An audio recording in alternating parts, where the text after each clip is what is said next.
Welcome to this installation of Witchy Wednesdays. I will be discussing, well, in honor of our Meditation Mondays starting up July 22nd, I will just be speaking about a couple of my teas, for meditation purposes and, the blending of the herbs involved and such, briefly. I do teach workshops on this more extensively, if you're interested. So, Hecka, myself, and our lovely guests, some who are to be determined, will do a meditation each Monday. It will, of course, include different elements unique to each guide. We'll explain a little as to why we wrote the meditation journey, or, maybe our experience as to, how we got there, depending on the case, I suppose, and then lead you through it. So we're going to start weekly and see how that goes. So here we go. First tea is my meditation 2 blend. Yarrow is the first ingredient and one of the most important. It is an herb of Venus, and I find also liked by Hecate because of its properties. It's found all over the globe and has been used since ancient times.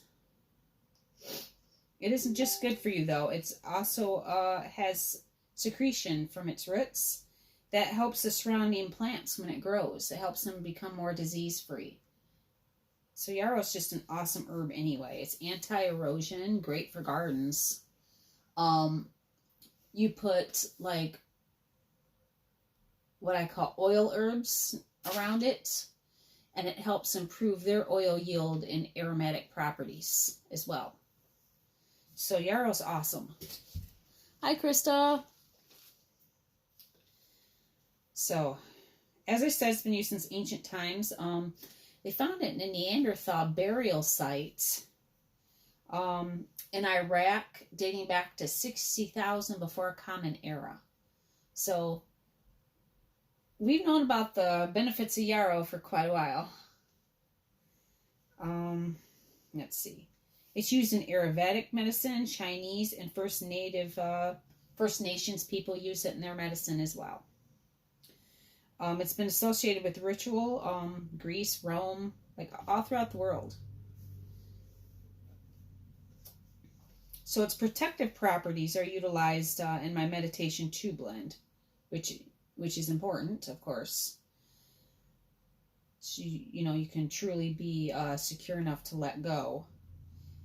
It also awakens your superconscious and helps you be open and ready for meditation or what, your experience, your journey. It enhances psychic ability. Prophetic visions may also occur. So the great thing about yarrow also is that it helps us see more clearly. So not only does it give us this, we don't just fly away with it. It helps with focus and seeing more clearly during our meditations and journeys. So, which helps it tie into the other prophetic herb in the Meditation 2 blend, which is borage. It was one of the very first herbs I've ever used in a recipe, and I still sell it today. It was my prophecy tea. It gives the tea an energetic boost, which I liken to kind of like a quartz crystal, spiritually. It's also a prophetic herb, so it weaves well with the yarrow. So, yeah, the yarrow helps entwine that and helps bring us focus, like I said. So borage is also a herb of bravery or a warrior's herb. They say Celts and Romans drank or ate it. So it helps those who shy away from some of your visions and your realizations related to that. For those of you who, I don't know, there's a lot of people I know who are meditation shy. So it'll bring you in and allow you to meditate and allow you to go deep. But it also gives your heart the courage to stay and to make your important realizations and grow. So borage probably originated in the Mediterranean, they're saying, and is a herb of happiness as well. So very good. We got the spiritual uplift and the boost of energy and the focus. It's easy to grow straight from the seed for you budding herbalists, just so you know. A great first herb to try to grow. Almost impossible to wreck it. Just like calendula kind of. It's associated with Jupiter, and a lot of masculine deities usually war for, its bravery, for its ability to bring out, the brave warrior type within yourself, as I mentioned. So hyssop comes in here too, in this blend. It's good for banishing and releasing stagnant patterns. So it's a great partner for both the prophetic herbs. It releases stagnant patterns and attachments that no longer serve you. And kind of like an internal cleansing, clearing away unwanted energies, and just allows you to be right at zero, if that makes sense. The rose hips bring healing and invoking of positive energy, right along with the hyssop, so it sets a wonderful spiritual resonance after your your cleansing and your boosting. So, if I don't say so myself, it's a pretty good blend. Hi, Jason. My second blend I'm going to talk about tonight.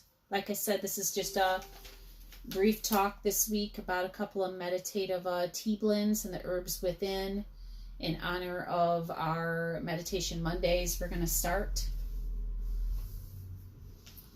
So, tea, O-M, I made this in a reflection of my experience at Pasang's Cafe, actually, which is a great Asian fusion place in Saginaw, Michigan. Everything from the food, the people, and the aromatic jasmine tea is just arguably the best, I think. I like to just sit there and soak in the atmosphere and drink my tea. So the first ingredient in this, and probably the most important, I think, is blue lotus. It adds a heady, aromatic, kind of like jasmine. It adds like a heady, meditative type of effect. It said Cleopatra bathed in blue lotus. And although it's slightly expensive to buy or trade, I've been known to as well. I do sell most of my teas also as like baths, so if you're interested in that. So it relates to the third eye and crown chakras. And some say the plexus chakra. So what you're doing is you're bringing your physical energy up to higher levels of psychic and universal energy with this with lotus, and the way it blends in with the other herbs. So I like it for blue lotus for my Reiki practice too. Gives you a very warm hypnotic effect that aids in your meditative journey, I think. So it has divine essence, I guess is what I'm trying to say. And with this divine essence, it can bring you closer to divinity, or be more divine-like. Grow and learn, elevate. Next we have wild lettuce. Or lettuce opium, as it's called. It's a relative of the common garden lettuce, and sometimes associated with men, which is a deity I like. Hi, Erica. Hi, Senta. Men is comparable to God Pan. I plan on using wild lettuce to bring me closer to Pan, actually. To bring me in closer community with him. Communion. It's also become a legal marijuana substitute for those of you that have some kind of qualms but want to.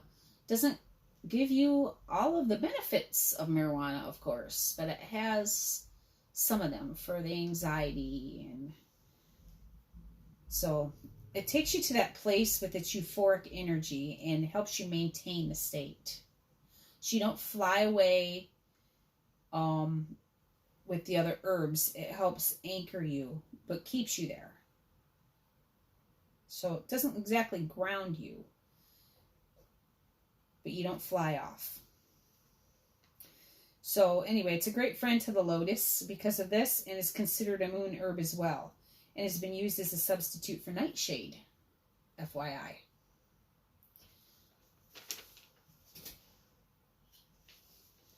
The last herb I'm going to discuss in the tea is jasmine. The name itself means a gift from God. Like I said, it has a very heady, aromatic, just happy vibe. Jasmine is wonderful. It's good for not just flavoring. It's great for just adding that just wonderful spiritual energy to anything. And love. It's a herb of spiritual love and desire, and opens you up to the divine beauty around you. Kind of important, and ties in real well with lotus and the lettuce while you're meditating. So, you know, like I said, it's the perfect energy director for this tea, guided by healing and love. It's also a lunar herb. I already said that. Helps with prophetic visions. And really important, like I said with the other recipe, helps you be brave enough to grasp your realizations and your meditations and grow from them. Jasmine is a good herb of truth seeking, I've found. So keep that in mind. And it helps you express your highest self.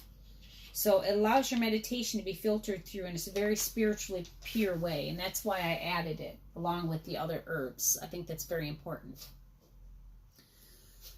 So that is my herbs and my 2 recipes, my meditation 2 and my tea. You can also get it in bath or bath bomb. Let me know if you're interested. I'll give you a special price if you mention this video. And yeah, I just wanted to share this with you. I think it's important to spread the wisdom of the green world around to those who want to listen, and in turn spread it. I'll have my YouTube video up on the other pages. That helps. As I don't know if anybody knows, but it's very hard to make money off of YouTube. But most of